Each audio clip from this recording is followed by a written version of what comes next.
founder of Macroverse, and we're back with more Moonbird's commission action for Red Skelly, Captain. Excited about this one, where we left off last time, previously on drawing Moonbird commissions. We were at this stage where all of the line art had been done, and now next up is flat color. And then we get into the kind of modeling, texturing, rendering of this actual character. So excited to kind of dive right into this. There's lots of exciting stuff going on the Macroverse side, as always, which has kept me very busy for the last couple of weeks. So I'd hope to be a little further along with this one. Apologies to Red Skelly Captain for not being further along, but I'm excited to get back to it this evening. I think we probably got probably this session and one more to be done with it. And then kind of looking at, what's next. There's a couple of other commissions in the queue. And then as always, if you drop your characters into the Macroverse channel designated as submit your characters, occasionally I and other artists in the Macroverse collective pick some of those to do, essentially our artistic interpretations of, which we then also mint and drop back to those people just for fun and to kind of keep the community engagement going and having fun with the characters that populate this Web3 world. But very excited to get back to Red Skelly, Captain. As always, I shouldn't say as always, but as recently, I am using Clip Studio Pro for this. And actually, what I'm going to do real quickly, you won't see it because I'm just streaming this Clip Studio Pro window, but bear with me for 1 second. I'm going to try something. If anybody wants to join the live stream, I'm going to put the link for you to do that into the post on Twitter specifically. So I am Ebonverse on Twitter. And I'm all skewed here for a second. Ebonverse on Twitter. There's a live stream happening there right now. And might as well give me a follow if you're not already. But I'm going to comment on that live stream with a link to join. I'm going to say join live. And if you follow that link, it'll notify me and put you in kind of backstage of this live stream. And if you want to come and chat or hang out while I'm working on this, I'd love to have you. So anyway, that is there on Twitter. It's an experiment. We'll see if anybody wants to come and chat about Moonbirds or art or comics or Macroverse or storytelling or media or geek stuff or whatever. But we are at the at the flat color stage. So I realized last time, should have known this already. Oh no, you can see layers and stuff. Okay, wasn't sure if if you could see the full application window, but it looks like you can. So that's good. So what I'm going to first do is just put in a background. I asked Red Skelly Captain, I did another commission for Dave Toronto, and it was very intentional to use this day one nesting background, which is this, kind of light blue sky background here. I asked Red Skelly Captain if they wanted to use that as well, and they said kind of up to me. So I think we're going to do something a little more dramatic in this one. It's very intentional with that Dave Toronto piece to kind of keep things subtle. I think this guy wants to be kind of more dramatic. So in order to do that, anyone that's kind of new to the idea of color theory, there are primary colors, complementary colors, tertiary colors. Primary colors, as most people learned, red, yellow, and blue. Complementary colors you get by mixing any two of those. So if red is our primary color here, then primary colors and complementary colors have a reaction to each other. Like they just pop, sometimes aggressively so or obnoxiously so. But knowing that we're going to be primarily red here, I'm going to use a greenish background initially, and then we'll adjust from there because that red and green are going to absolutely, just pop off of each other in a good way. Again, this is largely going to get adjusted after the fact, but I'm just going to throw kind of a dark green in here to begin with, and then I want to make a new layer under the inks, or new folder under the inks.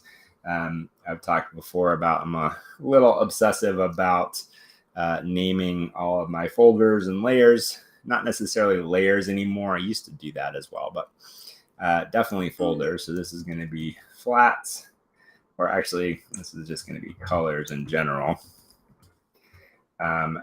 Oops, what happened there? Color. And then within that, we're going to do flats.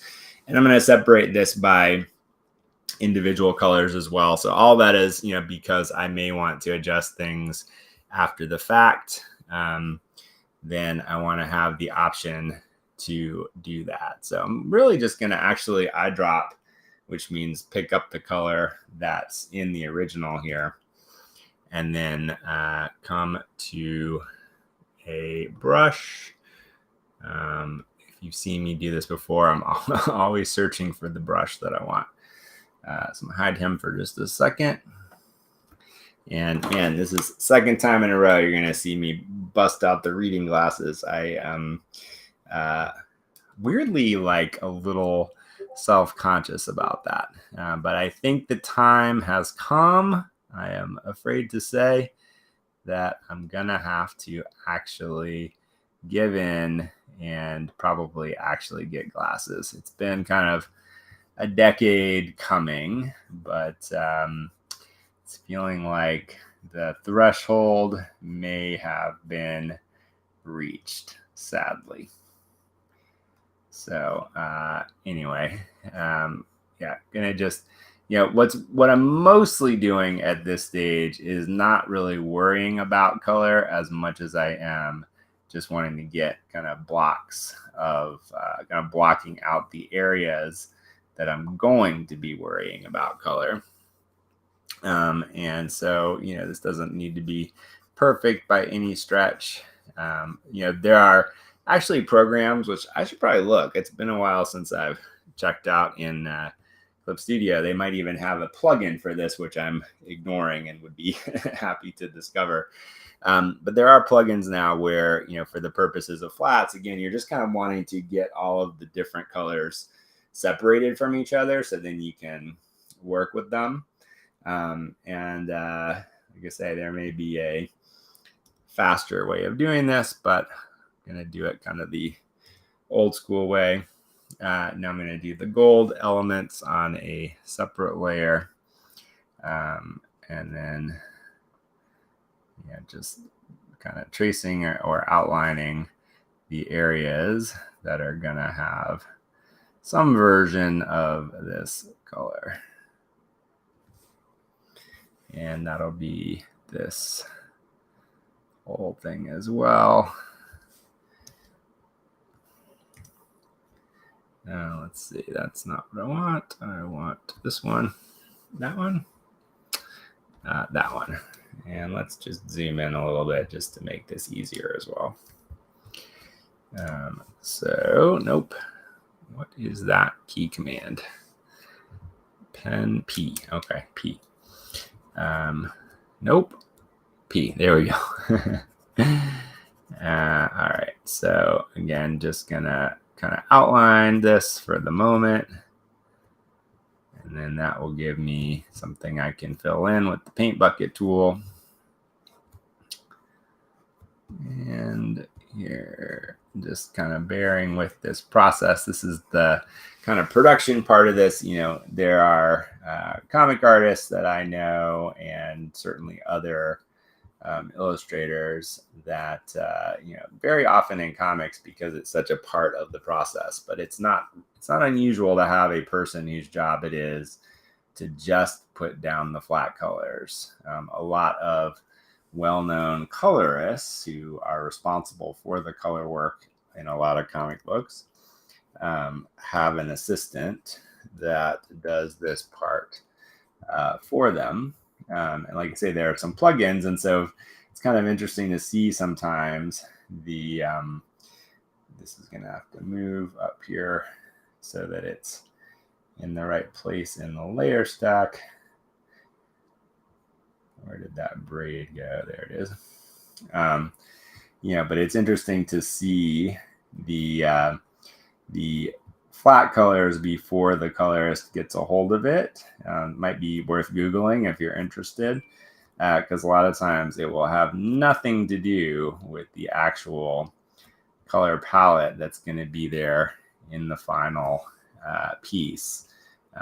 Instead, you'll see like, oh, a bunch of fluorescent, greens and yellows and pinks and purples, and it's really just to create contrast in that scenario so that each of the color elements are once again separated and can then be easily adjusted.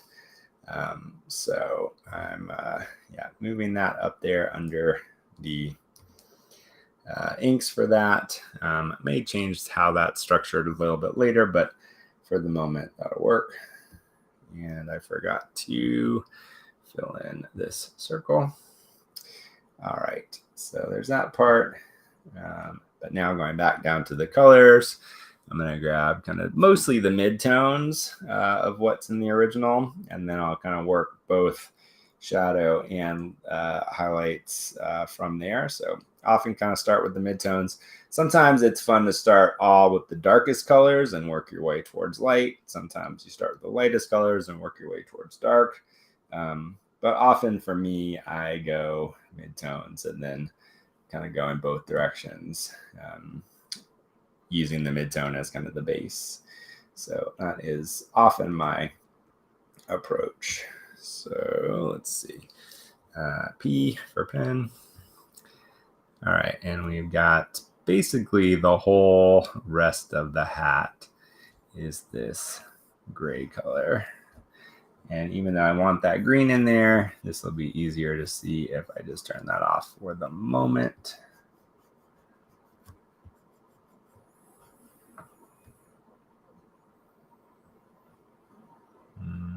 Oh, and actually I forgot we're doing all of the hat with this color, so don't need to separate that part out.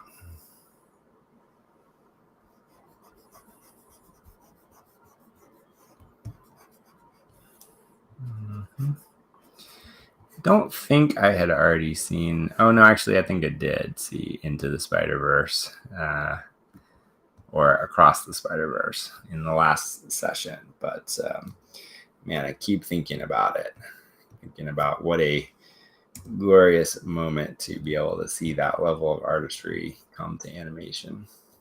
Truly, truly, truly awesome. All right, let's see. So there's pretty much the hat. And now we're on to pretty much the Skelly. Yes, I'll bring this back. And hey, starting to feel like you can see some elements. This is also where you can start to see like the colored line work helps to create a little separation of the different pieces and gives it a slightly more animated feel. It's not as harsh as having everything just in black and white for the line work. So for something like this, I think that makes sense. And also it's true to the original as well. So I'm going to go with that mid red, not the darkest red, not the lightest red, although the lightest red is technically that highlights. Actually, I think I will go with this.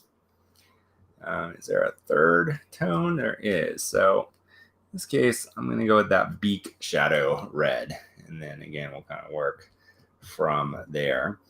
And for this guy, it's really the whole rest of the bird, the rest of the unbird, the dead bird, the ex-bird. I don't know if anybody knows Monty Python, but it makes me think of dead parrots.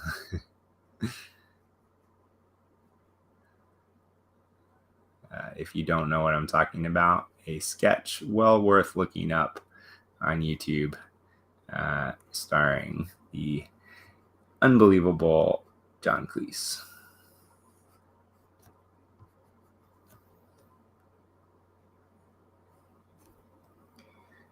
All right. I use a website called Restream Studio to do these live streams. It allows us to beam or stream simultaneously to Twitter and YouTube and Twitch and even LinkedIn and all the places one might want to stream. And it's I really quite like it. I think it does a very good job for what it's meant to do. And I forget sometimes that I should check in and see if anybody is chatting. They're not at the moment, so that's all good. All right, so you can see just like how much like this idea of complementary colors, this like very bright red against even this darker greens, Christmas bird at the moment, but just the kind of intense kind of for lack of a better way kind of reaction or pop between those two colors. This is the simple magic of complementary colors, is that specific reaction. So you can always get a little bit of a color cheat by figuring out some kind of color scheme that is even a subtle complement. So it doesn't have to be in something as direct as full red against full green. It could be something that even a little more advanced, one might say, would be if we were doing something where you're using a little more of an orangish color, so you're in the kind of reddish family. And then, you could put that orange, if it was just orange straight, then the complement to that would be blue. But you could also put that orange against like a purpley color. And so as long as there's enough of the complement in the colors that are reacting or, kind of in the color palette working together and working against each other in some cases, as long as there's enough of it, you can pull off some pretty vibrant and dynamic color schemes by taking that approach.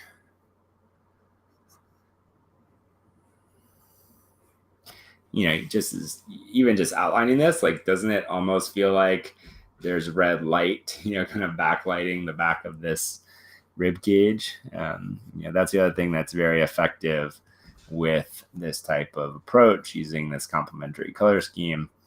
It just gives you a little extra.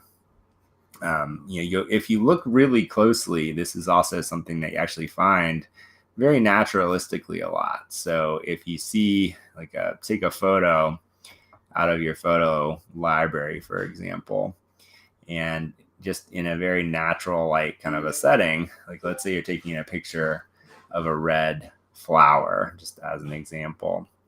If you really look, there's often just a little hint of green in the shadow that is against, that's in the photo, that is that red thing. Of course, it depends on what's happening with the reflected light and kind of where the exact scenario of the photo is, but it's not uncommon to find that complementary color setup very naturally as well.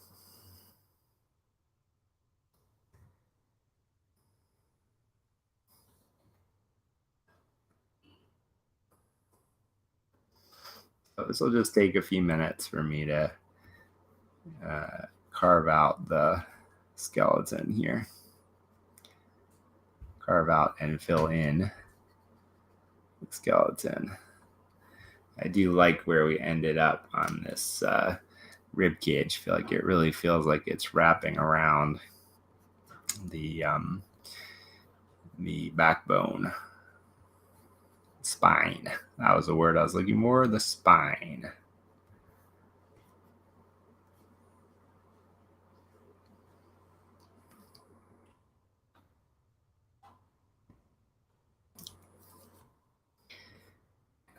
So more bones.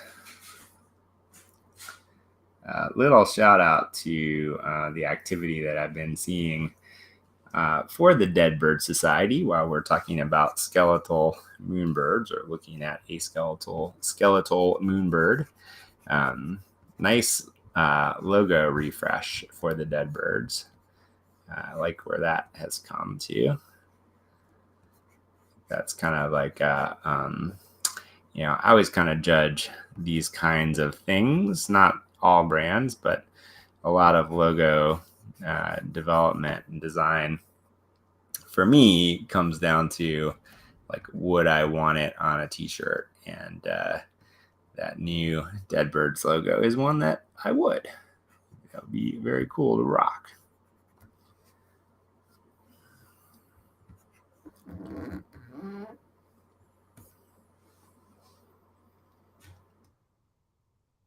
Oops. That means somewhere there is an open spot where I didn't connect the lines all the way to create a container for the red to fill inside of.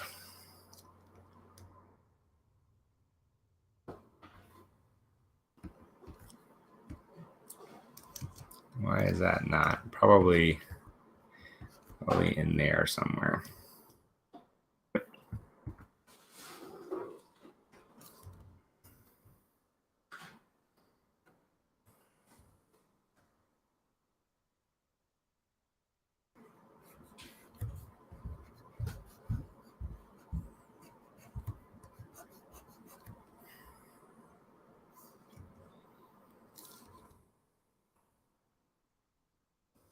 Long key command. Here we go. All right. We're getting there. A few more. I've been obsessively playing as much as I can, which is not much, but as much as I can.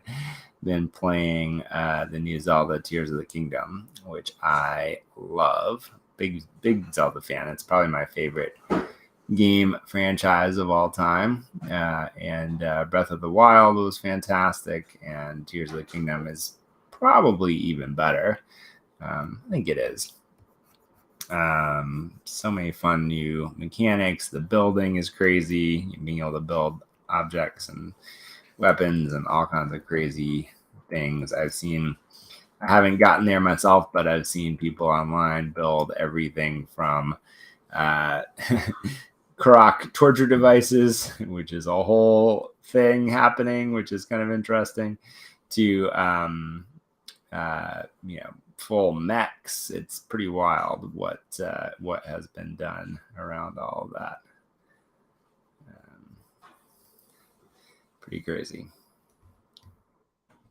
But yeah, some really crazy inventiveness around that game. I don't remember what my point was. Oh, my point was there are some monsters in both Breath of the Wild and in Tears of the Kingdom that I feel like this guy would fit right in with. He would be like welcomed as one of their own. So there we've got kind of a red base. Just for fun, I want to just show you guys what it looks like. Oh, save. If we play around with this background color, and I might having it dark for this is probably good for my intent, but just to kind of take a look at if we go in here and do a let's see, is it in layer? I've been doing a handful of these commissions and I can't remember where everything is. Let's see. Here we go. So I want to adjust hue, saturation, luminosity. And by being on that layer, like if we make it more saturated, more luminous, you can start to play with, for example, like that's still got enough green in it where it still has that reaction. But if you get to something like blue or purple, now it's doesn't pop quite as much. Although that red is hard to keep down. You get a little more yellow, still has that reaction. There's enough green in there. So anyway, just kind of looking at, what you can do with that, even dropping the saturation way down, like that could read as gray, even though it's still very green, but it still has that pop with the red, which I think is pretty cool. So I'm gonna bring it back a bit darker again for our purposes here, but just thought that might be interesting for anyone that's thinking about color or just curious about how some of this stuff works. All right, so my approach with this is going to be something that is often my approach to these kinds of things, which is I'm going to start with some shadow. I have to decide on a light source, and maybe we'll go with the original here for inspiration. So our light source is kind of coming from a little above. It's upper left, but not like left corner. It's kind of like left in front of the bird. So you're kind of getting these direct highlights on the sternum here and on the top of the hat. So I think, for fun, let's keep that consistent. So that means we're going to be casting shadows back towards the left. And then we've got reflected light here on the left side of the bird in the original. So we'll keep that. We might adjust the color of that reflected light depending on what we end up with doing in the background. But usually I like to bring the background color into the reflected light a little bit, since it's often what actually causes reflected light. But we'll get to that later. So again, I'm going to kind of keep everything in layers. And this is where I start to bring in these textures that I've fallen so much in love with. So shout out to True Grit Texture Supply, which makes these texture brushes. And you can see you get these just kind of awesome, grainy, kind of classic comic, textures. I think what I've loved about them is kind of this experiment, for me, that has been for the last few years of using textures to create rendering, almost like painting with texture, and the overlapping textures and how those work together to create something that feels almost not textured until you look at it close and you kind of see how it's put together and how it's made. So that's kind of my fascination with this process, and I think what's kind of become my style over the last number of years. I think that's not really what they were initially intended for, as often they're used to kind of simulate the idea of old printing techniques. And so to me, there's something really fun about the heritage of this type of zipatone and texture, these kind of printing textures, thought patterns, that are then reused in a different way. To me, that's a fun way of kind of playing with and experimenting with what can be done here. So we talked about, kind of bringing the complementary color into the shadows, and that's what I'm going to do. So again, I can always adjust this later, but I'm actually just going to use the background color for that purpose at the moment. So going back to my textures here. And I'm going to go with, kind of starting a little lighter and then going darker. So yeah, I think, something in this range is probably good. I want to bring the scale down a bit, so that we're down, kind of more in this range. Let's go 35. So that just brings the dots closer together so they're not quite so chunky, since that's not the look that I'm going for here. We'll just start laying some of this in. So you can see, that's going to be, I'm going to want to kind of match the scale ratio here. So we go 35. And that's too light for me at the moment. So again, I'm going to match this. Okay, that's good. So we'll just start putting some of this lighting in here. I want to bring my brush size down just a touch as well. And because I'm not going all the way dark yet, I'm gonna kind of just initially start to just think about how the light is hitting this bird. So basically the fun here to me is kind of starting to figure out in dimensional space and three-dimensional space, how is the light source hitting and affecting this this form, that is the form that is the Skelly. While I'm starting to do this, as a total side note, I think we talked a little bit about what we're doing with the Wanderers project last time. And the final stories have been submitted. There's a whole bunch of really great ones. There is still a couple of hours left to vote on which ones are going to move into actual production as comic shorts. So if you're in the Wanderers Discord, if you have a Wanderer, if you want to have a Wanderer and vote on these stories, you got a couple hours to get into the Discord and vote on those. We'll be greenlighting 9 additional shorts, and those will be announced tomorrow, and then move on into production with an incredible batch of comic artists that we brought together for this. So we are very excited about that.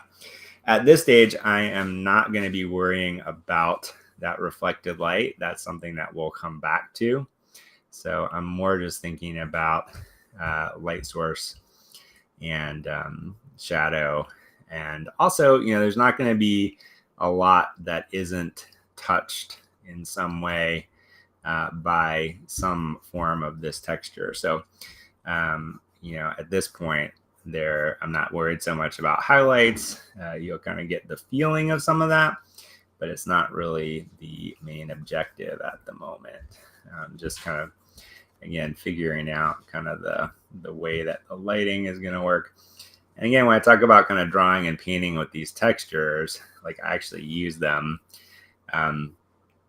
as sort of another brush, not just a coloring not just a way to color in areas, but also to create more texture delineation between areas, ways to define and refine the form that is here. And this will all just blend together into something wonderful, I hope.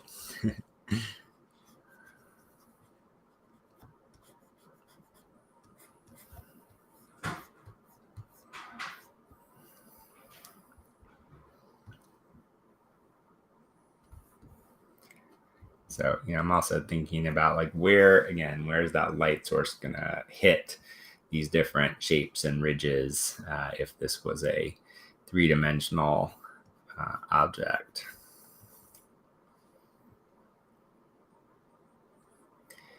If this was a real skeleton owl, how would the light hit it?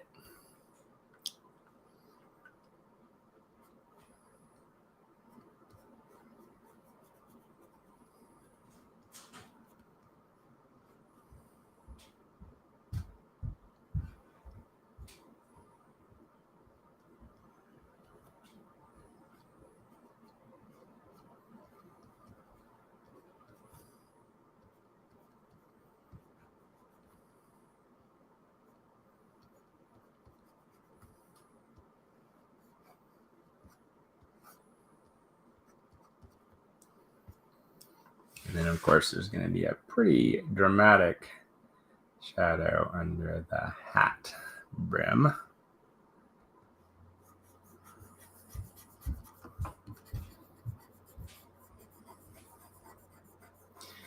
So you can already start to see like this reads as I think it reads as shadow against the red.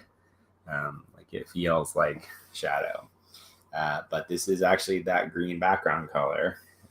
Just laid over the top of it. There aren't even any effects or any blending modes or anything at this point.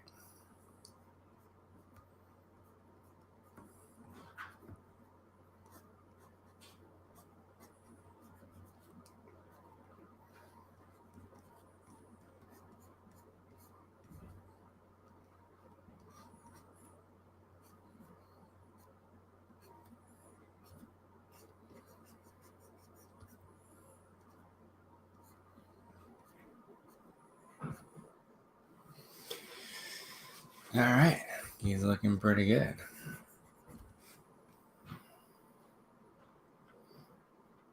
Oh, Lady Gan. Hello, Lady Valor. You're right on time. Right on time for some shadow action. So I'm probably going to keep this the same color, but I'm going to move to another layer once I get to the hat. So I'm not going to worry about that at the moment. I'm going to just keep going on the rest of the skeleton for now. And like I said, I think I'll, end up kind of coming back and probably adding a little bit more of this, but I just want to start to help to define what the light and shadow areas are at the moment.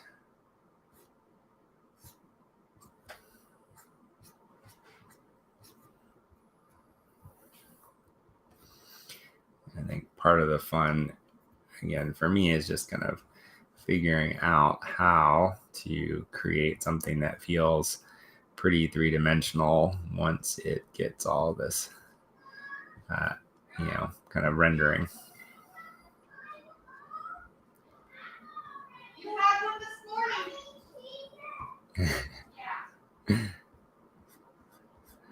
I don't know if you could hear that, but that's my son going, "Can I have a fiber bar?" And then he already had one earlier, and we're not usually doing more than one a day. It's kind of a Trader Joe's thing. But he said, "You already." His sister said, "You already had one today," and he said, "I mean, Cheez-Its." I don't know. I find that funny.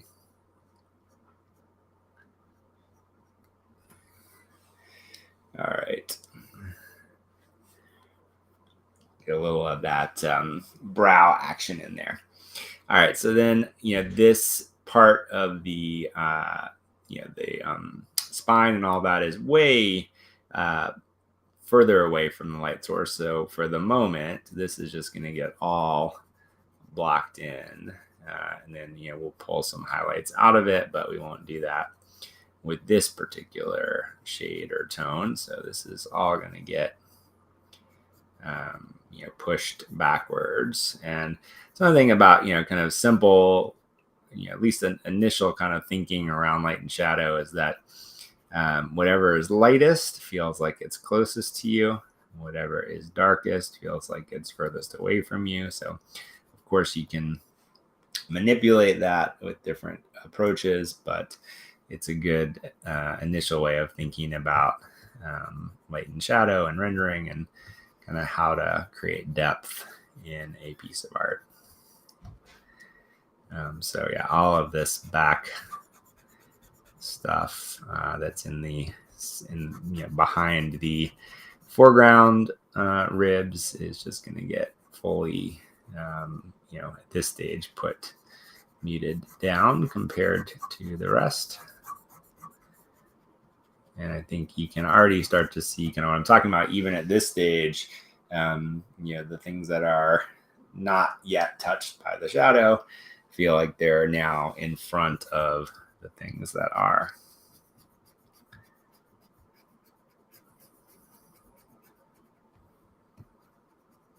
And we'll get a little more subtlety around even, what gets pushed further back as we move on to additional shading, additional rendering.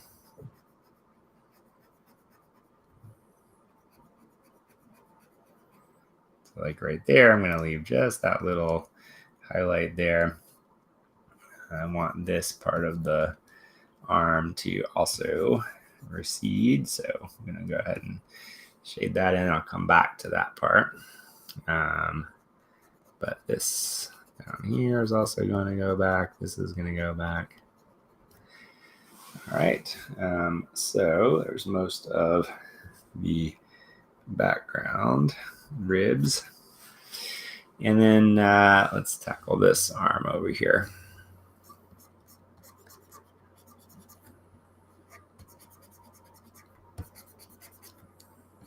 So this is actually getting a lot of that light source kind of hitting right on the top of it. But I don't want it to just be a beacon necessarily. So, we're going to give it some shading and then, it'll get some additional work done on it as we get, again, a little further into this process.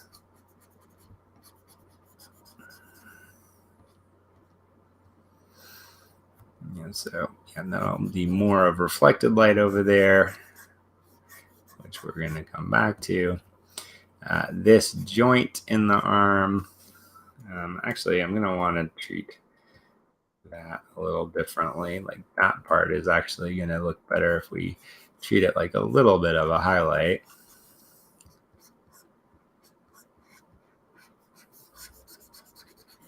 And then I'll just let this whole part of this arm go backwards. So that means this part is going to get the shadow.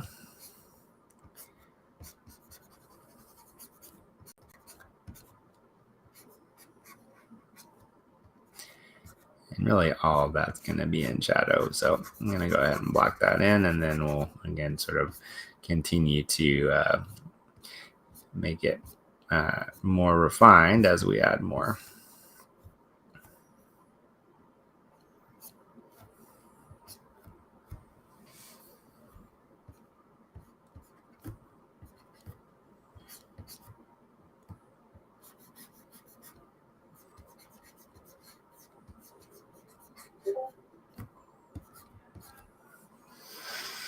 Okay.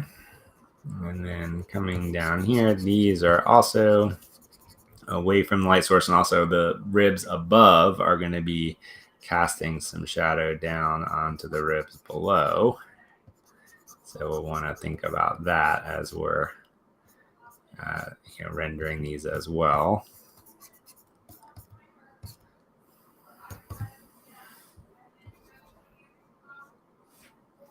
This one is closer, but still not going to be too bright. And this is away from the light source over here.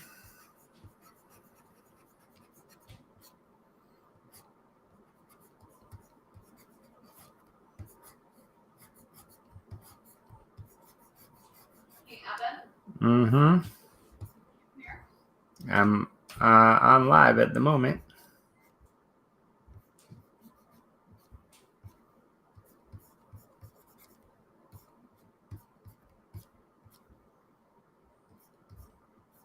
Need to see you in their room, playroom. Okay.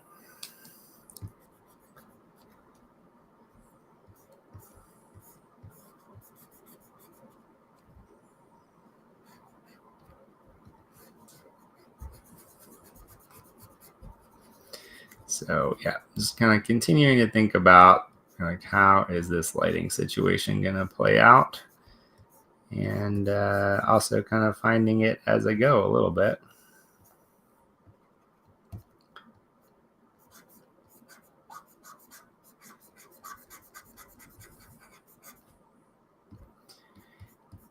There's part of this for me which is a little bit intuitive, of just kind of feeling through these different shapes and forms and kind of finding this dimensionality that I'm looking for.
Okay, we're getting pretty close. A little more to do on this. What is this? The sternum. More to do on the sternum.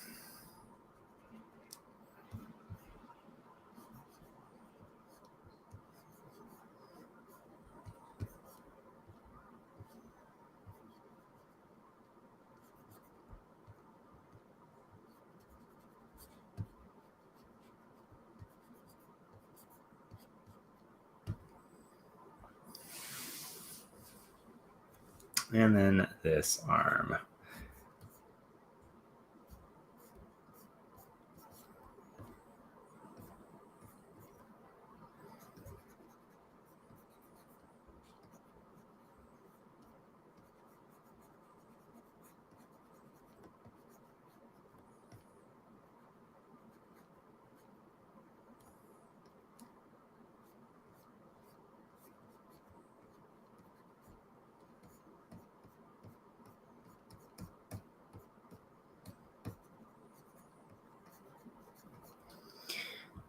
Okay, so that's kind of like layer one of shadow on the skeleton parts.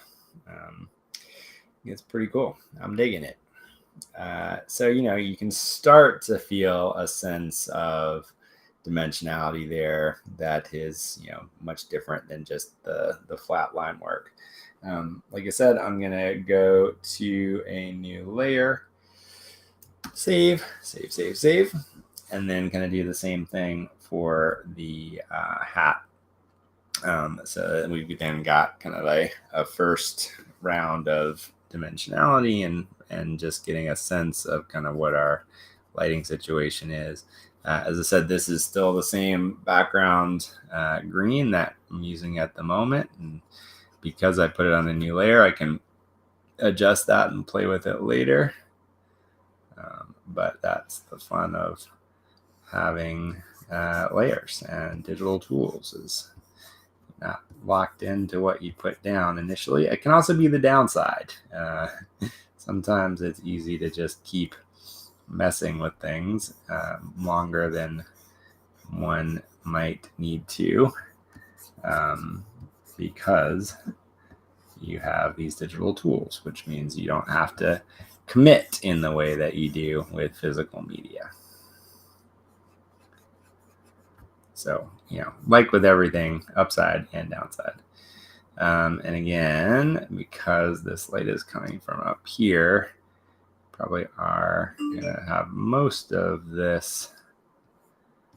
And bring this in here again, and we'll add more shadow as we get to a darker tone.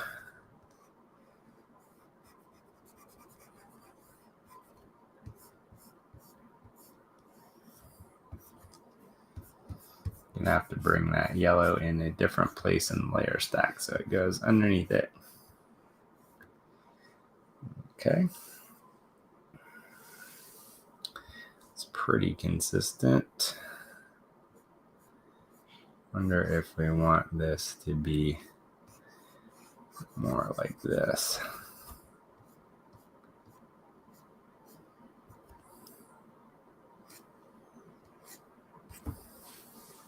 Don't like those, but something more along these lines feels good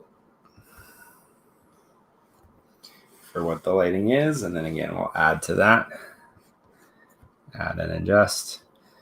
All right, so now we're going to need to put that on a new layer as well. And this is where the straight green probably doesn't work as well. And so we'll try some adjustment layer for that. So I'm just going to put in this little piece here, and then can look at some different scenarios. Multiply is always probably good. Color burn can be good. I think we'll do color burn at least for now. So can use that to just get an initial pass on being able to see the shadow better. This is also going to cast a shadow as well as have some shadow, which is going to be one of the more intricate areas of this piece.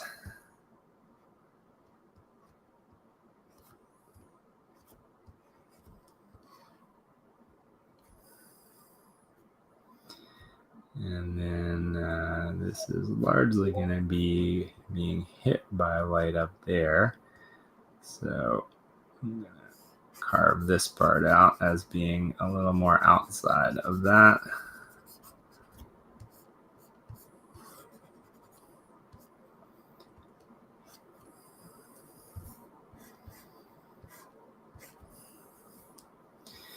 And then basically the brim is all in shadow.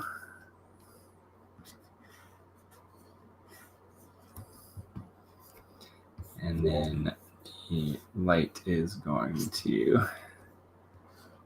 create something kind of along this line as we come away from it into shadow on this side as it moves and angles away from the light source.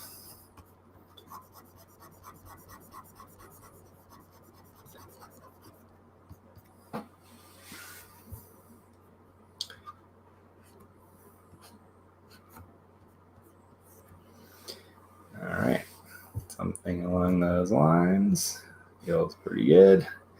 I think we're gonna get a little shadow at this seam here as well. All right. And yeah, I think they got the tassel and the gold part, so save. And then we're going to want this, let's see. How do I want to do this? I guess I'm going to move this down. I think that's going to be the way to do it because I know those colors are not going to be what stays there as well. So we'll bring that down, and then this in particular, I'm going to bring, let's see, it can't be down here. So that has to stay on top. So let me think about how I'm going to do this part of it. You know the easy way to do this? So let's do it the easy way. I made that tassel go over the top because I wanted mostly to be able to just see what was happening with the hat underneath it and have control over that.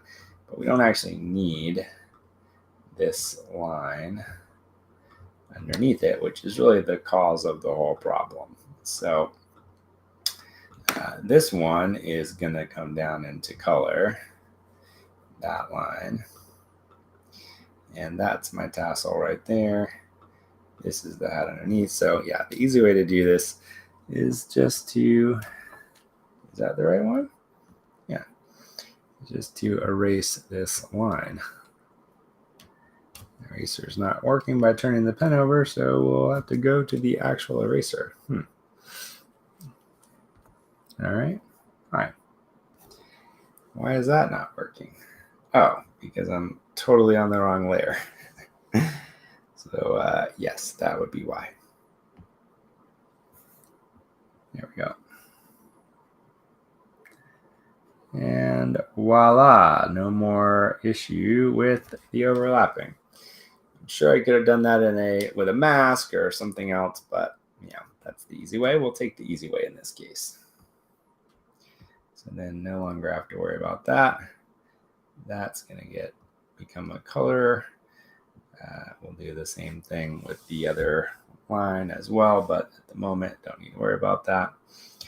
That's there, and this is our shadow on the hat, shadow up there. All right, so we'll go with hat shadow for here as well, at least for now. So let's see, we want to go back here. I'm going to take an even smaller brush size, and then I can put in the same level of shading on here.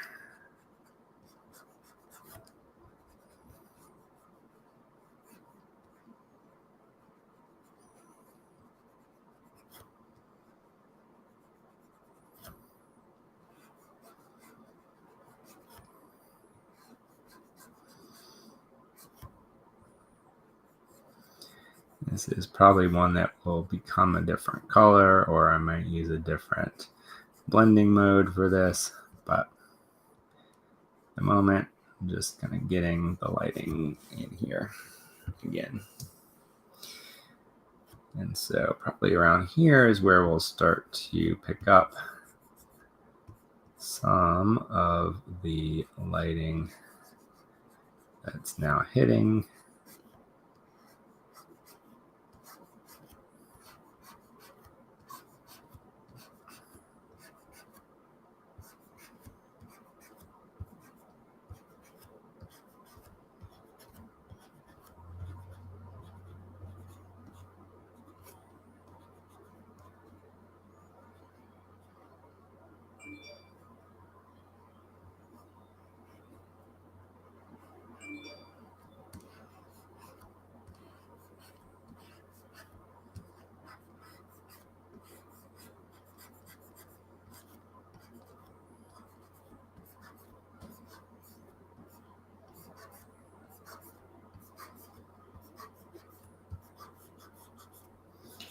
So, it's subtle, especially seeing it up close like that, but just that little bit makes a difference.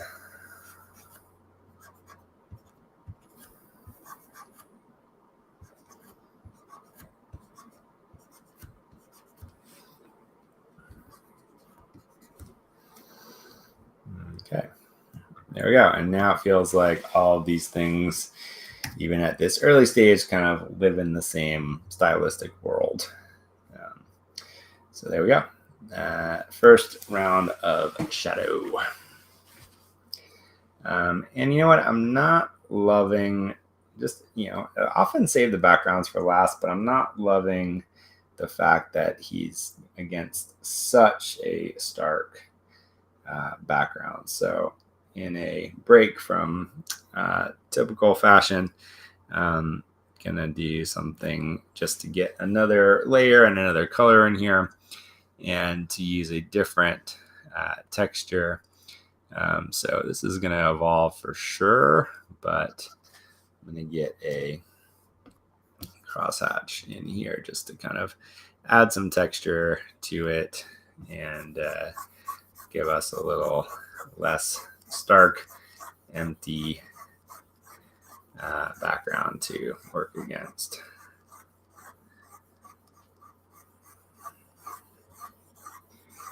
And again, this will not be the end of the background, but yeah, I feel like even just doing this gives it a little bit of congruency. So it feels like we've got more going on across the whole thing than just like, oh, the bird has got some rendering and the background is just empty. So it helps me kind of continue to move along. Okay. The other thing I know I'm going to do at this point is adjust these colored lines. So I'm going to go ahead and do that with, let's see, again, I just did this earlier, and guess what? Here I am looking for it again in in the folder or in the menu. Tonal correction, that's what I'm looking for. Saturation and luminosity. So I want to make this quite a bit lighter, and I want to make it not at all that gray color. So we're going to bump up the saturation dramatically, and still have the outline there, but it's going to be much subtler. So it's something along those lines for that one. And then for this tassel, I'm gonna leave that in the ink folder. And I think I'll actually move this. No, I need the shadow going over that. That's why that's down there. So for this, actually, I'll keep that one on top. I think that is going to make more sense. So we'll give this a little tonal correction as well. Won't go quite as far with it. But we want to lighten this up and just go in, kind of embrace the gold nature of this. So before I adjust further, I'm just going to find the kind of goldish area that we want to be in. So somewhere in here. And be pretty saturated. And then, yeah, I think I'm going to dial it back a little darker in this particular case, unlike the part on the hat. So somewhere in there. Again, we may end up adjusting that again later, but yeah, I think that already helps. We don't want it to be as contrasty as the rest of the bird or really anything else in here. All right, so what's next? Let's see, how long have we been recording? So we're actually over an hour at this point. I think I'm going to call it there for the night. So maybe I lied. Maybe there's 2 more sessions, but we're getting there. And I've got a pretty clear sense of the lighting situation at this point. Kind of know where we're going. Feels like we're in a good spot. Yeah, I'm going to call it there for the evening. So just a few things, if you've made it this far and are interested in this or the other stuff that we're doing at Macroverse. Macroverse is a Web3 native comics platform. We've invented a whole new format for comics, and working with the dev team today, we are actually getting very close to launching. We can see the finish line. It's been an epic journey. And I did a post about this, but I just want to say it publicly here as well. I just want to shout out and acknowledge and appreciate our partners at Pagsy Tech, which is our development partners. Akeem, who is the CEO there, has been just an